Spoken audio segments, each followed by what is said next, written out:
Welcome back. So last time I had Britt weld on that little back fence there on that pulley, and as you can see I've got it back in there now, everything reassembled and ready to test again. And just for those who are paying attention to my EGTs, that's where my sensor is, up there at the top of the Y pipe. And I'm pretty sure that my temperatures there coming out of the cylinders aren't quite as hot as what it is where it's converging there, because you've got two 2-inch pipes converging into a smaller thing going into the turbo there, and I'm pretty sure it's getting hotter there because of that convergence. And I don't have time right now to put anything into any sensors into those exhaust manifolds, so I'm just going to leave that for now. And so next thing, this is the air conditioning hook up there. So there's the new little fitting that I ordered there, and it's almost the same as the old one that I had, except the diameter of that end bit there was a little bit larger. So I took it up to Brits and put that in the lathe and took it down a little bit, and now it's ready to sit in there. And so this fitting there, well, actually one similar to it, that one there will go on there, and that one also has the charge port on there as well, just make it a bit more convenient than the other one. So that's what it looks like there with the O-ring set on there, and time to just bolt it into place. So I put some oil on there. I also put some dye in the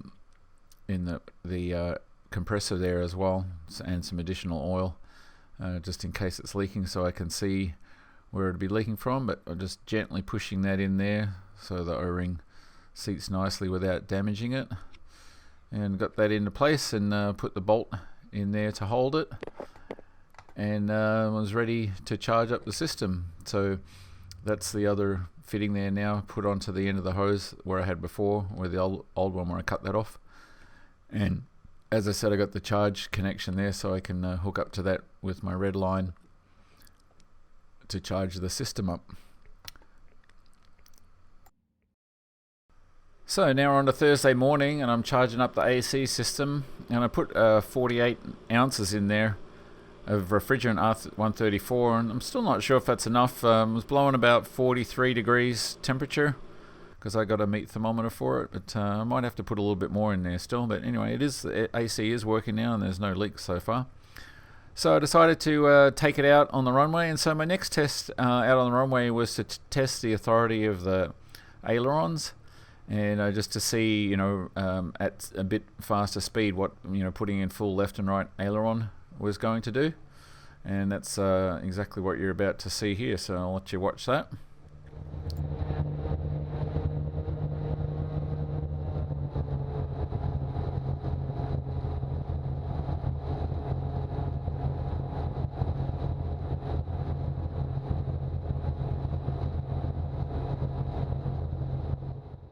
And as expected, the adverse yaw for pushing left aileron gives you a turn to the right, and vice versa. So that's just as expected.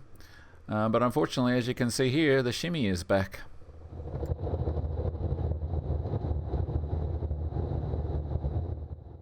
But this time it's nowhere near as severe as it was before, so I've had a little bit of time to think about it. And I did 8 runs in the aircraft without any sign of any shimmy.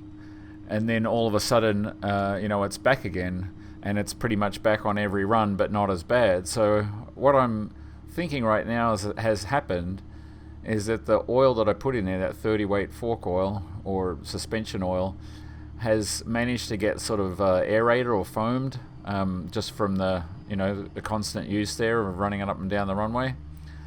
And so now it's not working quite as well, because everything worked great there for 8 runs. And then all of a sudden, it's not working, it's not as bad as it was, just minor as you'll see here. But it's fairly consistent. So, and I didn't change anything else. Everything's nice and tight, all the bolts and stuff up in the front end are tight, and no crosswinds or anything like that. So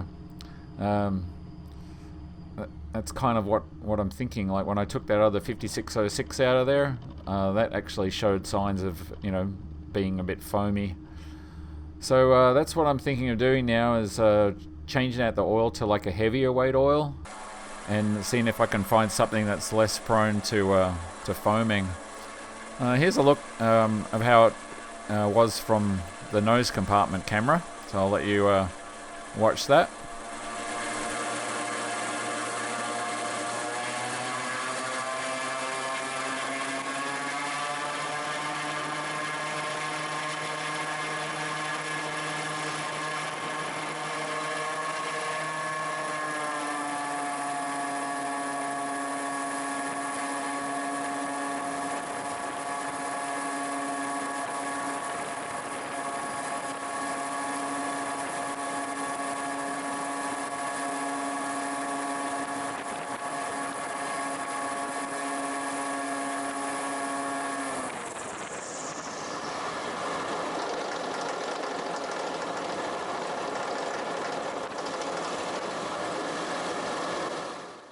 And it's definitely not as severe as it was before, and this is what it looks like at 1/10 of the normal speed.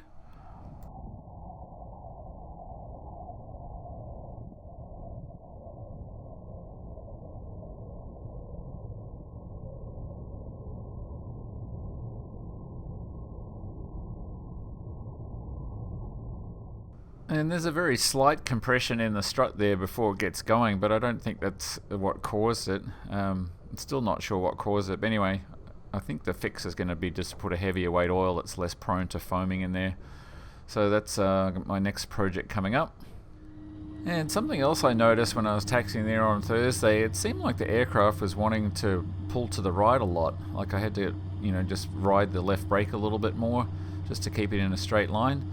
So here I'm just sort of taxiing it around, just trying to get a feel and see if there was something odd going on there, and I checked everything and I couldn't find anything. So what I ended up doing here was I sort of jumped on the brakes a little bit, and on both sides, and I think for some reason the brake on the right hand side might have been slightly sticking or engaged or something like that, because after I did that everything was sort of back to normal.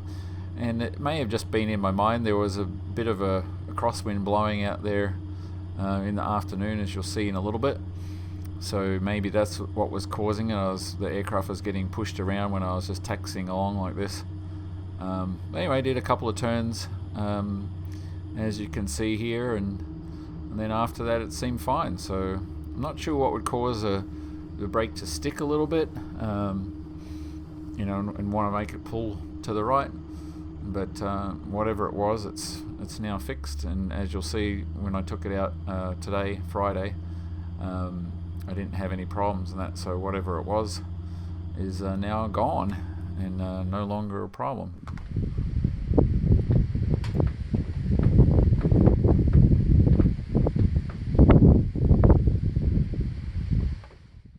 And so the wind decided to kick up a little more during the afternoon, so that kind of cancelled my plans on doing some more taxi testing, because I didn't really want to be taking it down the runway quick, especially with a nose shimmy if there was any crosswinds. So I was looking back there at the AC, and as you can see there's my new fitting in there with the connector on there, and there's no leaks there, so that's all holding well. So I think the AC leak problem is now resolved, and it's just a matter of whether I need to put any more refrigerant in there. But I think 43 degrees or 44 degrees is what I saw today when I was running it. Seems to be okay. Maybe it could be a little bit cooler, but anyway. And it's working okay, because this bottle actually was almost full after taxiing it around there, from a day's use or whatever. So I had to empty it out, and I've gone and done that. So the wind was kicking up a little too much for me to go taxi, high-speed taxi, as I said. So I thought I'd spend a little time on the other side of the runway and do another static run-up. So this time I was going to do a slightly different technique. What I decided to do was run the engine up and also set the prop pitch so it was a little bit more coarse than flat, and run the engine up to somewhere around what I would think would be a comfortable enough power setting in order to get the aircraft off the runway and climb out. It may not be high performance departure and takeoff and climb, but just enough to get going, and see how long I can maintain that power setting for before the temperatures get too hot. And the goal was to try and hit around about 3,300 RPM. So I put in enough prop pitch on the governor to sort of be able to maintain that, but also to get 3300 RPM without going for full throttle. And generally what's going to end up happening is, based upon the last couple of tests that I did, the coolant temperature and the oil temperature are going to be the ones that are going to approach 250 degrees before anything else. And mainly because I don't really have a lot of air or enough air coming across the radiator when you're sitting on the ground and just doing static like this. So as you can see there from the windsock, the wind there blowing from the left hand side. So I turned the aircraft around, tried to point it somewhat into the wind, so I got a little bit of wind helping out with the cooling, but at the same time I didn't want to really be blasting that last aircraft there on the ramp. So as you'll see here, I turn it around and just get a little bit of angle onto the wind, but not sort of I'd be blasting that last Cessna sitting over there.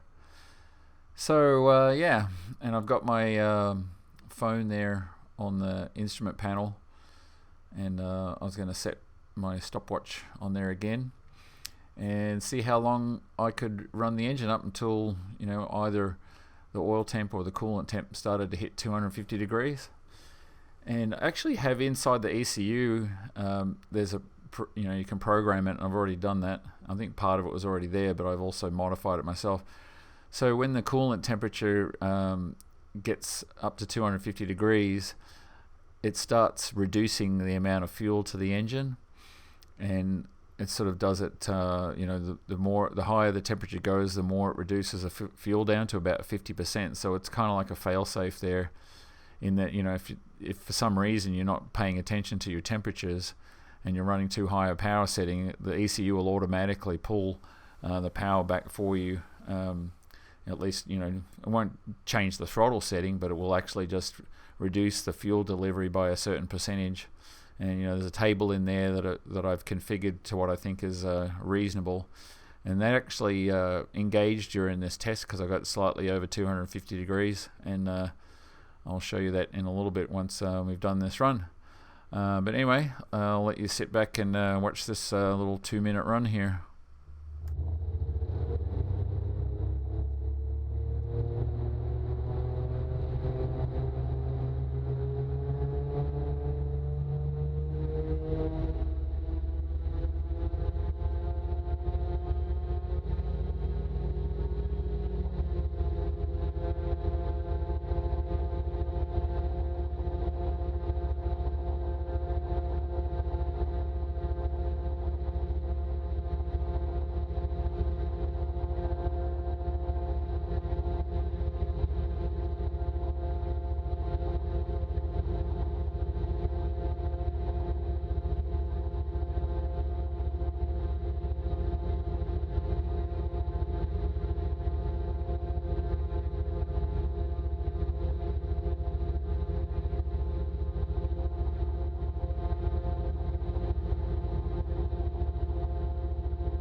And probably lost half of the people watching this video now, but for the rest of you guys who are serious about watching this, we'll keep going. So here's the run on the ECU, and as you can see there where I hit the sort of maximum power that I put in there, 3300 RPM, 11.5 gallons an hour, which should be around about 220 horsepower or something like that. And you can see the EGTs there, the maximum they actually ended up hitting there was, what's that, 1500 degrees? Yeah.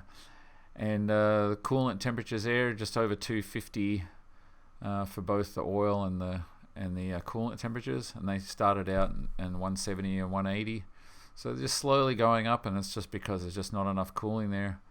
And down there you see 80% throttle is what I had set there, so 77 milligrams of fuel being delivered, and the boost was about 41 psi, and the temperatures there on the intercoolers and that were pretty much just getting heat soaked as well, because it's not having any fresh air running across those, so you end up losing power from that.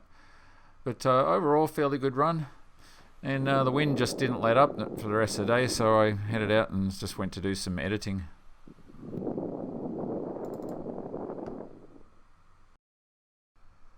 Okay, so now we're on to Friday morning, and even though I know I've got the nose shimmy problem, that's just pretty much going to happen on every run, I couldn't let that just sort of stop all my testing, because it's not violent enough that anything's going to break, otherwise it would have broken before. Anyway, so while I was thinking of a solution for that, which I've already talked about a little bit but hadn't had time to really think about, decided to do some testing. So this particular run here was, I wanted to sort of mimic that same power setting that I did on the static run the day before, just to see how long it would take to get down the runway to a takeoff speed with that same power setting. So I've got the power set to about 70%, and just seeing how far I get down the runway and what sort of speeds that I get to. So, and then of course wasn't trying to take it too fast, so there I got to 55 miles an hour around about there, and there's the shimmy coming back in again. As you can see, not too bad. So tried pulling back there on the stick, and that makes it actually better. Pushing forward makes it worse. Standing on the brakes makes it worse as well, as you'd expect when you load it up. But I just pushed through it, and I can't just do one test and then stop for the day, because I've got a little bit of a nose shimmy problem, especially when I haven't figured out exactly what my solution to that is yet. I've still got to keep testing other things, otherwise this project will take forever. Anyway, so this is what the run looks like. You see I've got other 3 runs there that I did, so I did 4 altogether, but I'll show you those. I'll show you the last one coming up. But this is the first run, and as you can see there, there's where I was max there. So 70% throttle and 37 psi on the thing there, 1100 on the EGTs, 9.7 on the fuel flow, 3400 RPM, so around about similar to what I had on the other one. So I was pretty happy with that, and I think there was enough power employed there to get off the ground, given enough runway and probably enough to climb out as well. So and this is the last test of the 4 that I did, just to show you how this one worked out. So the goal of this one was to see what it was going to take to get the nose off, and I actually tried it in the 2 previous runs as well, just didn't take it all that quick. And as I said in my last video, my plan was going to be to cut the throttle at around 70 miles an hour, and then pull elevator, so no chance of really getting airborne accidentally, but at the same time having enough speed. And Mark had calculated that I should be able to get the nose off at 70 miles an hour.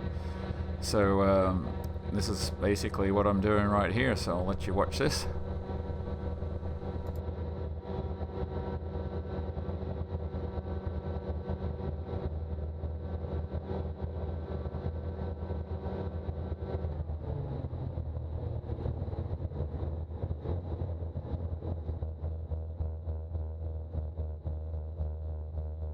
And as you could have seen there, if you're looking at the side sticks, I did pull it back right after I hit about 69 miles per hour, depending on which airspeed you're looking at, the Garmin one or the one on my phone.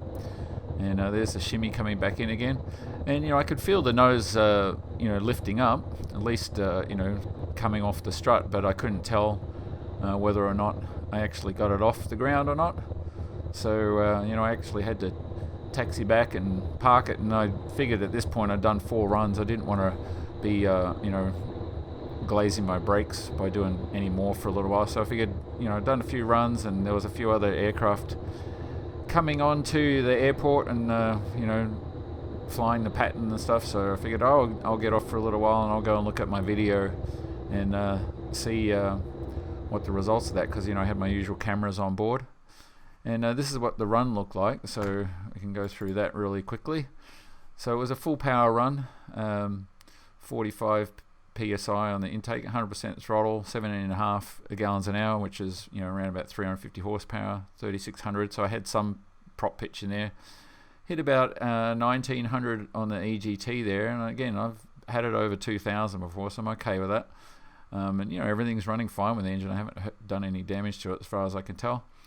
So all the other temperatures seemed about right. The coolant temperature is fine there. No real problem there because it's not really much of a long run. And this is what I got to see once I offloaded the video from the camera onto my laptop. So I'll let you guys see it just kind of how I watched it.